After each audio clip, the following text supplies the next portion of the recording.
इस दुनिया में बहुत से ऐसे रहस्य हैं जिनके बारे में हमने कभी नहीं सुना।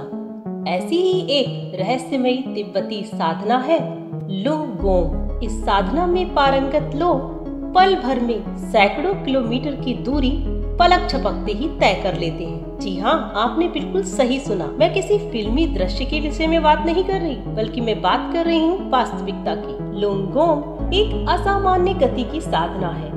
ये तिब्बत की एक विशिष्ट साधना की वह प्रक्रिया है जो कि मूलतः प्राणायाम से ही संबंधित है। तो आज के वीडियो में तथ्यों के आधार पर आपको विस्तृत वर्णन सुनाऊंगी। तो दोस्तों, स्वागत है आपका मेरे चैनल फैक्ट्स गाइड में। आज का वीडियो अगर रोचक लगे और पसंद आए तो प्लीज इसे लाइक करना। चैनल सब्सक्राइब नहीं किया तो प्लीज सब्सक्राइब कर लेना। लुंगगोम, यहाँ लुंग का अर्थ फेफड़े, वायु, जो कि योगियों के अनुसार प्राणवायु का प्रतीक है। गोम का अर्थ है ध्यान को केंद्रित करना, अर्थात जिसने केंद्रित ध्यान एवं प्राणायाम के द्वारा आध्यात्मिक ऊर्जा प्राप्त कर ली। लुंगगोम एक असामान्य गति की साधना है और ये तिब्बत की एक विशिष्ट साधना की वह प्रक्रिया है जो कि मूलतः प्राणायाम से ही संबंधित है। तिब्बत के मध्ययुगीन साधकों में से अनेक साधक इस साधना में पूर्ण रूप से पारंगत थे।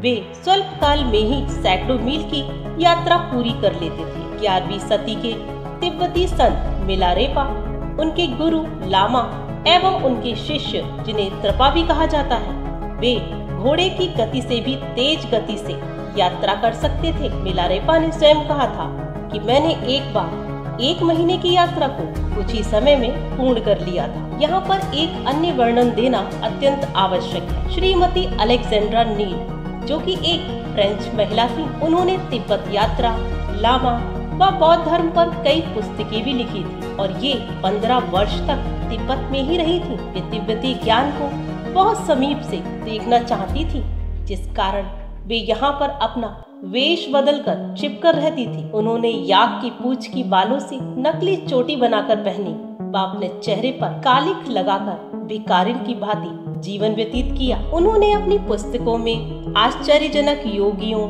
साधनाओं, तंत्र मंत्र तथा अपने अनुभवों का वर्णन किया है। पिछले वीडियो में हमने श्रीमती नील के एक असाधारण अनुभव का वर्णन किया था जो कि लामा डालिंग गुंगचेन के साथ था। वे बताती हैं कि उन्होंने 3 ऐसे लुंगगोम साधकों को आकाश मार्ग से यात्रा करते देखा था। साधना की इस पद्धति में असामान्य गतिशीलता या त्वरित स्फूर्ति का अभ्यास नहीं करना पड़ता, परंतु अपनी कायिक सहनशीलता में असामान्य वृद्धि का अभ्यास करना पड़ता है। वे ये भी बताती हैं कि इस साधना में पारंगत साधक एक क्षण के लिए भी विश्राम नहीं करते तथा कई दिनों तक लगातार यात्रा करते रहते हैं। जैसा कि हमने पहले भी अपने ज्ञानगंज के वीडियोस में देखा था कि ज्ञानगंज जाने वाले साधक अपने मार्गदर्शक के साथ लगातार कई दिनों की दुर्गम यात्राएं करते थे। इस यौगिक पद्धति का अभ्यास एवं प्रशिक्षण त्वांश प्रांत के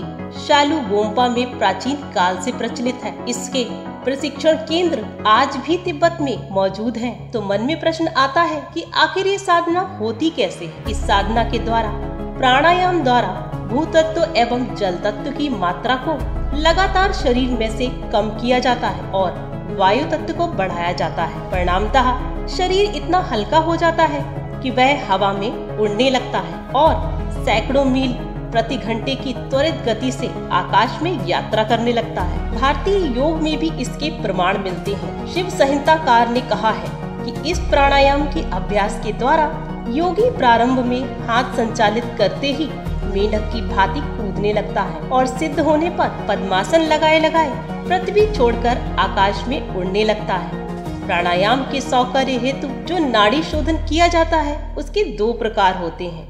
नंबर 1 समनु और नंबर 2 निर्मनु। लुंगगोम की साधना में समनु प्राणायाम विधि का ही आत्मीकरण किया जाता है।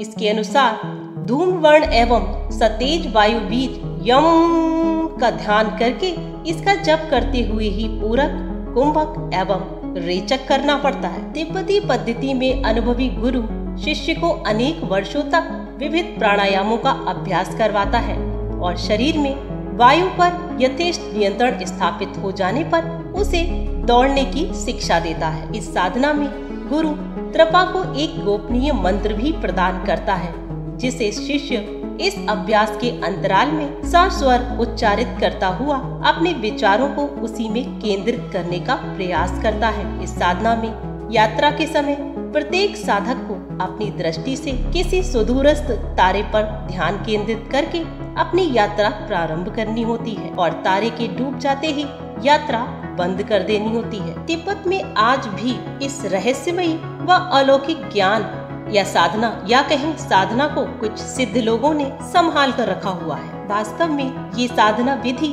काफी कमाल की है। आज का वीडियो बस यहीं तक। आज का वीडियो यदि पसंद आया हो तो प्लीज वीडियो को लाइक करना, कमेंट बॉक्स में बताना कि आपको आज का वीडियो कैसा लगा और आप किन विषयों पर वीडियोस देखना चाहते हैं।